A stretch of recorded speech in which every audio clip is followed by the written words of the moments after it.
Hi everyone, how are you? Welcome back. I am Jessica and today we're working on the next block of the 2023 Scrappy Sampler. It's block 44. This block is one that I have been waiting to make for the whole quilt along, so I can't wait to show you. Let's get started. This block has a bunch of different components, but it's really not difficult. So we're going to start with the first one, and it's a half square triangle. So I'm just matching it up, and we're going to sew here with a 1/4 inch seam allowance.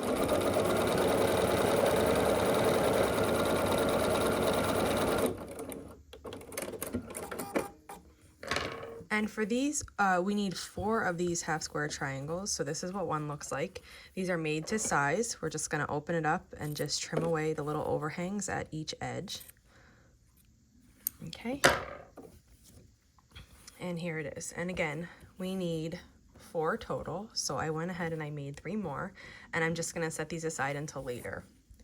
The next thing that we're going to do is a foundation paper piecing. So this block has traditional piecing, foundation paper piecing, and applique. So it really has a little bit of everything. We're gonna piece this. We need to make 4 of these units. I'm just gonna change my foot. So when I piece with a 1/4 inch, I like to use foot 57D. It's got this really nice 1/4 inch guide right here, and I love that. But when I foundation paper piece, I like to use a flat foot, and I usually use foot 1D. It's the reverse pattern foot, and it has a spot for the dual feed. So that's usually what I use when I'm foundation paper piecing. So here I have, again, there's 4 of these. You'll need to print them from the blog. This is the first one, and what I've done here is I have, roundabout pieces. For this middle, I just cut a rectangle that's roughly this size, and then I cut kind of like large triangles for the A2 and A3. So when I'm matching this up, since I cut it to be the exact size, I'm just looking at my seam allowance all the way around to make sure that I am matched up. And if you are worried about matching that up correctly, you could just make it a little bit bigger, and then you wouldn't have to be so exact. Now I'm just gonna fold back on the line between A1 and A2. And then I have a large triangle here. And because this is more of like a rectangle shape that we're making, they're not gonna lay, these triangles that are cut aren't gonna lay like as if it was a square. So they might look a little bit off when I match them up, but as long as we have coverage on all the parts, when I trim them, they're gonna be just right. When I start here, I want to make sure my stitch length is down, and I usually, on my Bernina, I usually do like a 1.6. So I'm going to sew on the line between 1 and 2, and I like to back stitch at the beginning a little bit. There we go.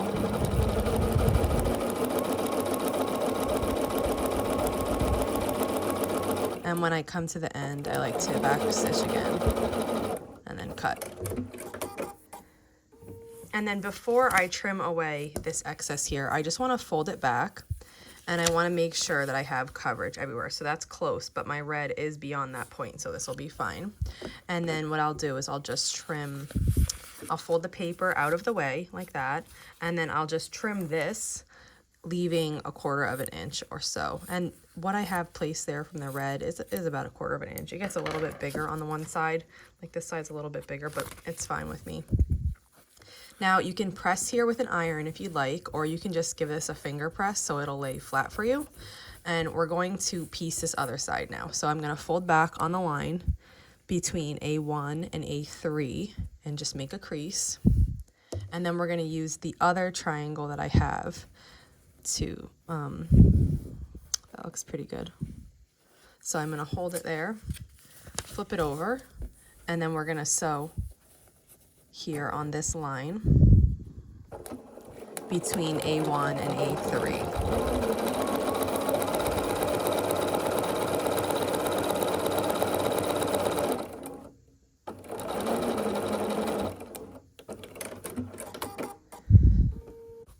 And before I trim away the seam allowance, I'm going to make sure my piece has good coverage. And it does. It's super oversized. It covers all the white parts, so we're good. Now we're going to go and trim this. So first I'm just pressing, And I'm just gonna press from the front here because the paper is on the back. And then I'm just pressing it so that when we trim this in a minute, that everything is gonna lay correctly. Now, when we come over here to trim it, what we're gonna do is flip it over to the back side, and we're going to use our ruler, and we're gonna cut on the dotted line. So I'm matching the ruler up on the dark line that's around it, and then that's gonna give us a 1/4 inch seam allowance so that we can, we're cutting on the dotted line. So I'm gonna cut those two, and then I'm gonna pick it up and we'll rotate it to cut these other two here. And when you have it lined up correctly, just hold on to your ruler so it doesn't slip, and then cut. So those are our scraps here, and this is what our piece looks like. To remove the papers then, you'll just fold back on one side and just tear it away, and then fold back on the other side and tear it away, and then the middle will just lift out here. If you have any little pieces of paper stuck in the seams, you can just pull them out with your fingers, or you can use a tweezer if you need to. And then if you have any like long threads, you can just snip those. So that is the unit we just made, and we need 4 of these. There are 4 templates on the page. I went ahead and made all 4, so I have them. And now we can work on assembling part of the block. I've switched back to foot 57D here, and now we're gonna work on assembling this block. So the next step is to assemble the block. It's a star block. We're gonna do that, and then the last step is to applique on top of it. So let's make the star. We need 2 of our rectangle units, and what we're gonna do is each one of those is gonna get a strip. It's folded. So each one of those is gonna get a strip like this. So I'm just going to lay the strip on top of the rectangle, and I'm going to begin sewing here. And I'm just adjusting, and then we're going to continue sewing down this whole rectangle, and then we're going to repeat that for the second one. We need only 2 of these. Okay, so let me show you what those look like. Just gonna snip in between them, and you can see here now it's gonna look like this. So I have the foundation paper piece, kind of like, this is like a, looks like a flying geese, but they're rectangle, so it's a little bit different. And my point looks okay. I sewed that rectangle on, and I have 2 of these like this. Okay. Now I'm going to set these aside, and the next thing that we're going to do is we're going to take this big rectangle that we have, and we're going to attach the remaining 2, you know, flying geese type units on each side. So I'm just going to take one and match it up with the side.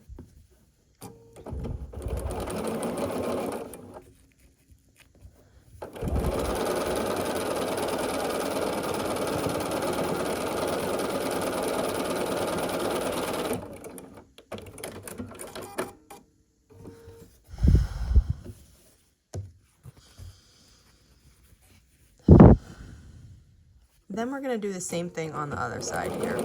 So I'm just matching this other flying geese type unit onto this large rectangle, and we're going to sew along the side with a 1/4 inch seam allowance. Okay. And what we're left with is this long unit like this that has 1 on each side. Now to make the top and the bottom, this is our center unit. So to make the top and the bottom, what we're going to do is take one of these we made before, and we are going to attach half square triangles to each side. So the half square triangles are placed at each side like this with the colored portion out. I'm just going to match this up, and we'll start sewing. And I'm going to take a second then and just straighten everything out. And we need 2 of these, so I'm going to chain piece. It's going to look like that again. We'll put this on top and get it under there.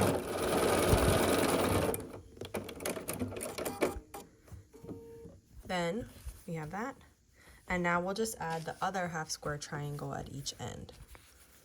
So let's see. that down and then we'll fix this. There we go. And we'll do this with the last one as well.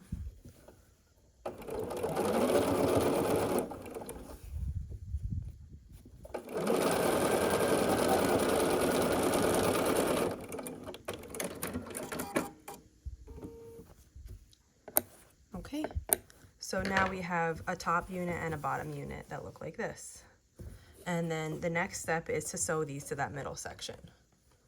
So I have my middle section and we're just gonna sew along the edge here. So I'm matching the flying geese unit up with the half square triangle, and then we're just gonna sew all the way down the length of this to attach these together. Now, there are no seams that nest because our pieces are different sizes. So you'll see, let me go down a little bit more so you can see, hold on. All right, now you can see more towards the edge. So our half square triangle unit ends here, and like our center flying geese type unit ends there. So there is no nesting. You just lay the seams in the direction that you want them to be, and then sew. So if you wanted to pin here to make sure your piece was actually going to fit, you could do that. Now we have one side on, and we're going to add the other side now. So same process.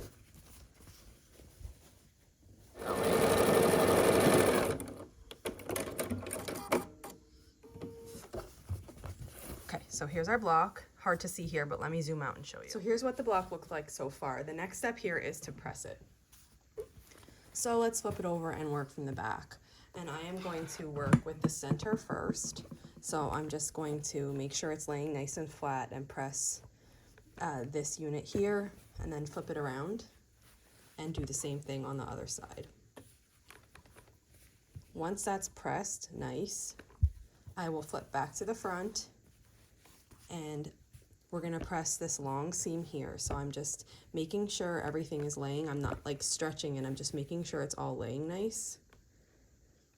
And we'll press along this side.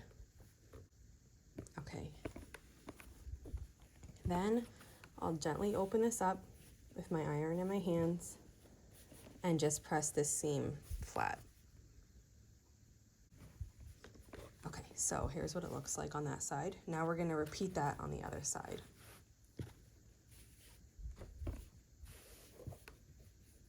So I'm just pressing the long seam and the parts of this block from the back, the parts of this like side from the back here. And then once it's pressed, I'll just gently open it up.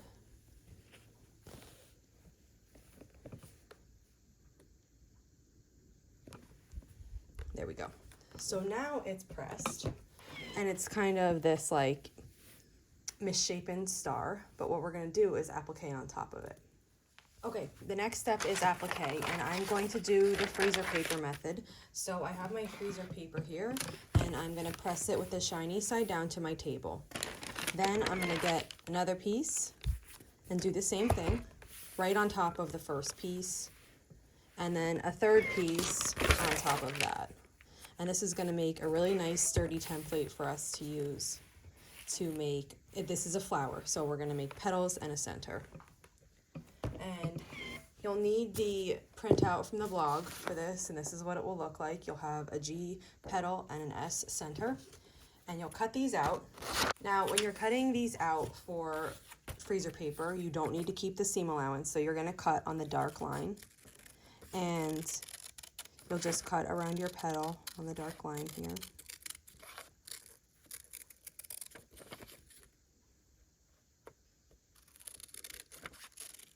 And then at the bottom here, the bottom is like curved, and you could go ahead and prepare that. But what I'm just gonna do is like make it straight. And I'm actually not gonna finish this bottom seam because it's gonna be under the center of the petal. So I'm just gonna snap that off straight so I don't have to worry about that curve that was there. And then we're just gonna trace these. Now you need 8 petals.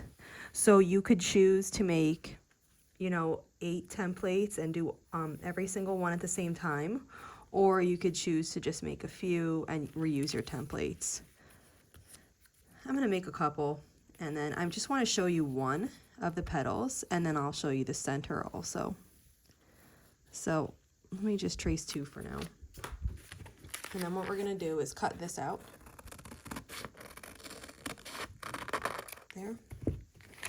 So I have one cut out. And what we're going to do is get our petal fabric.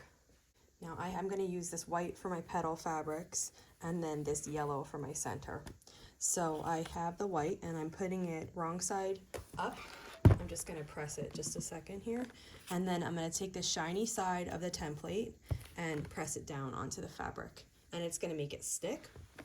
You can press it from the other side too to just secure it nicely. And now I'm going to trim the fabric that I cut out, leaving about 1/4 inch behind for the seam allowance.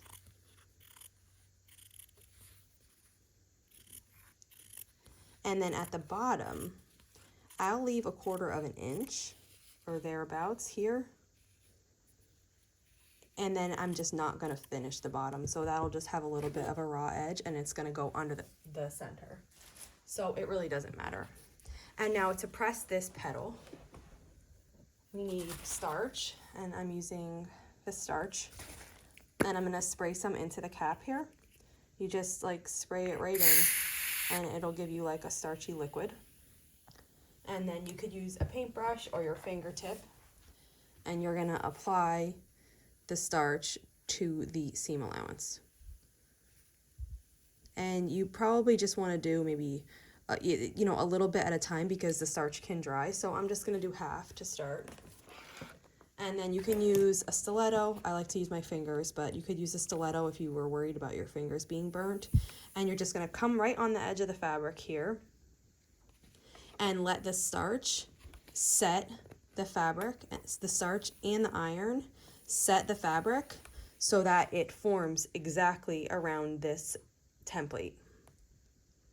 And sometimes you have to probably leave it there longer than you think. You really want to fully set that starch, but you need to, it's like a balance because you need to be careful that you don't burn it. So let me just show you. This looks good to me. Here is what I have so far. So I've got this really beautiful edge, no kinks or curves, and on the front it looks the same. So one side's done. We just need to repeat the other side now. So same thing, I'm just going to brush it with starch. And sometimes the starch like sits on top for a minute. So you can either move it around to really get it in the fabric, or you can just wait and it will sink in. But it does kind of like, depending on if you pre-wash or not, it does kind of just like sit there in a bubble for a minute until the fabric starts absorbing it. And then you're just going to do the same thing here and come around this other edge. These are one of the easier shapes that we've had in this quilt for applique. So these aren't particularly difficult to prepare. They lay really nice, and there's not a lot of fussing. There's like a gentle point, so there's not a lot of fussing. You don't have to worry. When I folded that over, it folded perfectly in line so that I have nothing sticking out on this other edge, which is really helpful. So one petal done, you need to make 8 of these. And then let me show you how to make the center. Okay, so I went ahead and I made all the petals. And now, like I just said, let's show you the center. And I did the same thing. I fused the freezer paper template to the fabric with my iron, and then I trimmed, leaving 1/4 inch, just the same exact way that we did it on the petals. It's a little bit more difficult to do a circle perfectly.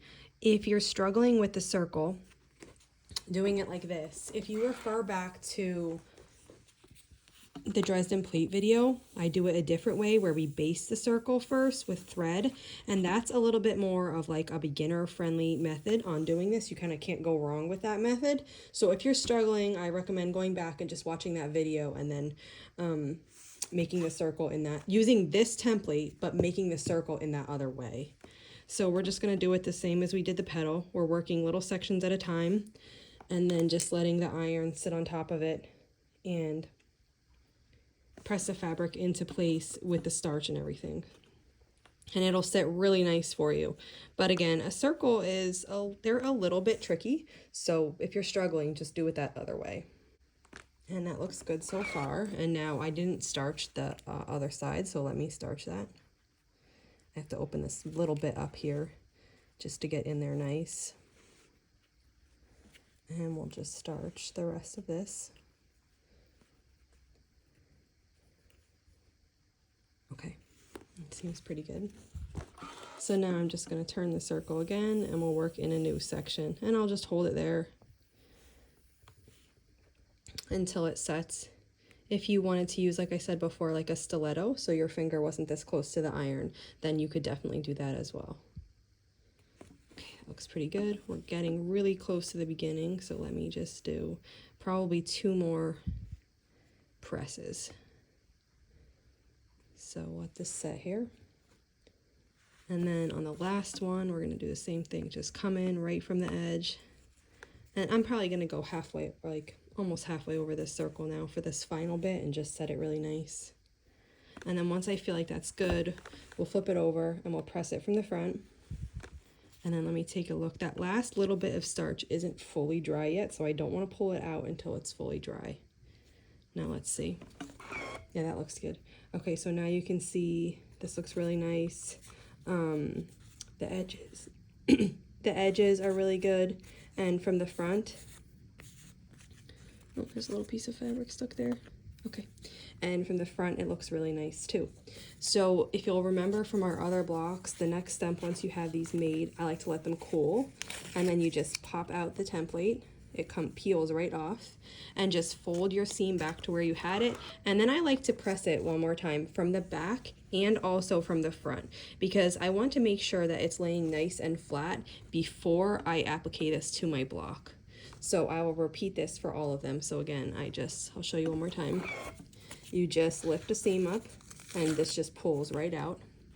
And then we're just gonna set the iron on top to make sure those seams are nice and tucked under. And then we're gonna flip it over and do the same thing from the front. So I'm gonna keep doing that, and then I'll meet you back here.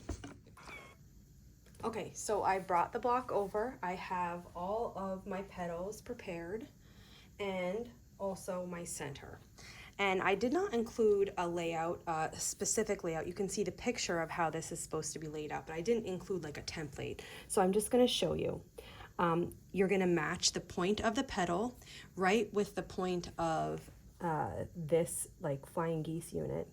And I'm gonna give you, the roundabout of how it is, and then later I'll sew these on. So right now I'm just laying them all out so you can see where everything goes. So we're gonna do that at every unit. And then you can just edit them to make sure they look straight to you, whatever looks the best. Then we're gonna come in with the remaining 4 and we're gonna put the point of the flower right at this point.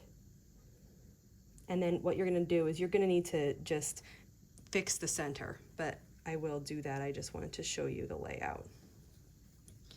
So at every point here, and it's gonna be really helpful if your block is laying nice and flat. I might need to press this again before I actually applique, because even though I pressed it, it's just not as flat as I would like it, which is making it a little bit harder to line everything up. So you're gonna match all the points of the daisies to the points around the block, and then you'll have your center. So this is what our block is going to look like. I am going to machine applique this, but right now I'm just gonna press it, and then I'll arrange them again. You could either pin base these with applique pins, or you could glue base them and then take it to your machine and sew. So I will meet you back here when I'm ready to start sewing. Okay, I'm ready to applique. What I did was I pinned the 4 ones that are gonna be on the bottom first. So I decided to do these corner ones first. And then before I came over here to stitch, I did lay the other 4 on top and made sure it was the way I liked it so that I knew they were in the right position. And then I removed those top 4 just so I could stitch these on. And I have a new foot to try today. I'm excited to try this one. This is a reverse pattern foot, but it's got this clear foot so you can see better. When I was doing my applique before, I was trying 1D, but I wasn't able to see enough. And then I did try 20C. But since I'm not stitching, like I'm not using like a satin stitch or a zigzag stitch, I didn't feel like I needed this large space that was open. So what I'm gonna do is I'm gonna try this one, 34D. Again, it's the same as the 1D, but it's a clear foot and it's got markings on it so you can see. So we're gonna try this one. This is what the package looks like. So it says reverse pattern foot number 34D, and this is the stitch width of 9mm. That's my machine, and it's a dual feed. So this works with the dual feed. It has a space in the back for the dual feed. So I'm gonna put this one on, and then I'm gonna lower down my dual feed. And then when you're working on a Bernina machine, you type in the foot that you're using. So I'm gonna put the foot into the machine, even though you can't see that part. Okay, and now I have it selected, 34D, so it knows the foot that I'm using. And then what I'm gonna do is I'm just gonna come at the bottom of one of these petals, and I'm just gonna start stitching. I think I'm going to make my stitch length, we'll try 2.4. Let's see what that looks like. So sometimes it's a little bit hard to know exactly where you're gonna start. If you need to drop your needle once so you know, that's fine. And yeah, that looks nice, 2.4. So you're just gonna stitch right on here, as close to the edge as possible without going off of the edge of the petal. You can pick up your presser foot and rotate as you need. This machine has like a hands-free. I am gonna pick this up, I see this little edge sticking out, and snip the edge of that so it lays nice and flat and you don't see that. And then I'm gonna hold it in place, and we're gonna keep coming around here. I kind of find when you're doing straight stitch machine applique, the trick is just go slow, steady, so you don't go off the edge. And if you do, you know, no big deal, it happens. Okay, here, yes, I could fit one more stitch, and then I'm gonna turn the whole block around, and we are gonna start stitching this other way. So I just wanted to get that one off the point. There we go. Now we can just stitch along this side, back down. And my thread here is actually blending really nice. Not on purpose, just by chance. It's the thread color I've had in here. I have a cone of it and I'm just using it. But it blends really nice with this cream fabric that I'm using for my petals. And then normally I would say you could, you know, you would break your thread and then start to another petal. But since this whole center is going to be under other things, I'm just going to stitch over instead of breaking the thread, stitch onto my next petal, and then continue here across. Now that I got close to the edge, but look, it's okay. And we'll just keep doing this until these are on. So you'll see now I have these 4 petals attached. Now I'm going to position my remaining 4 and then we'll sew those. I have them positioned and then we'll just start sewing as we did before. So I'll just sew each petal, and I'm just gonna stay as close as I can get to the edge without going over. And I'm lining the point of the flower up with a point of this like flying geese type unit. My pin gets in the way, you can just shove it out of the way here. And I'm going to repeat this and get the remaining petals attached. I have all my petals attached now, and I'm going to work on attaching the center. So what I'll do is I'm just going to get like a bird's eye view here, and I'm going to put this in the place that I think is the center. You could also do the thing that we did before, where we like fold the block in half. Fold the block in half like this. I'll show you one side of this. Fold the block in half here and make a crease. So when you make the crease, you want to make it by your petals. And then fold the block in half the other way and make the crease at the petals again. Then you have like a little crosshatch on your petals. So then if you take your center and you fold it both ways and make the same type of crosshatch on your center, then you can take the cross hatches and line them up. And I actually don't think I did a good job of folding that in half, so, but it's fine. I'm gonna just go by eye. That's just an option if you want to be really exact with getting it in the center on what you do. So I'm gonna hold it here and start stitching. Now here I am going to do a back stitch because this is the topmost piece of this block, and there's gonna be nothing else holding this down except our stitches. And you could also hand applique these, you could needle turn applique these, you can do any kind of applique with the templates on the blog, you just have to adapt them as to whether you need the seam allowance or anything like that. So you can use your favorite method. And I'm just going to continue going around this really slowly. Sometimes I go a little bit fast and then I go off the edge, and so I'm just making sure that I force myself to take my time here.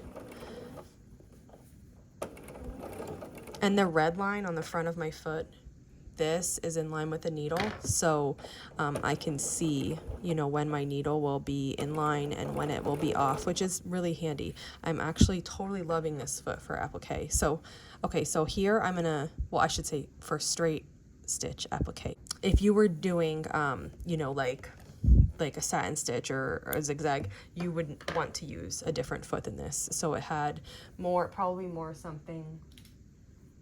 You'd want to use more of something like this, 20C or 20D, that has this big opening so the needle can really work without having, you know, in that big open space, and you could see it the whole time. But for straight stitch applique, I'm loving this foot. Okay, so we're coming back to the center now. I'm gonna pass the center. What I do is I usually go past, because I do want to back stitch again, but I don't want to back stitch on the exact same spot I did before, because it'll show really big, because those will be like thicker. So I'm gonna come a distance away, and for some reason I have in my head to go, hold on, a couple more stitches. You don't have to go this far. For some reason I was just thinking this spot would be good. So then right at this spot here, or whatever spot you want, I'm gonna back stitch, forward stitch, and then we'll cut the thread. And then here's our block. Okay, so probably my most favorite block of the quilt along so far. I'm definitely making a whole quilt of this, and I'll share fabric requirements for a whole quilt of it in case you want to do that also. But I hope you enjoyed making this. I love this block so much, and I'm happy to share it with you. So if you have any questions, just leave them in the comments below. And if not, I'll see you back here tomorrow for the next block. Thanks for following along.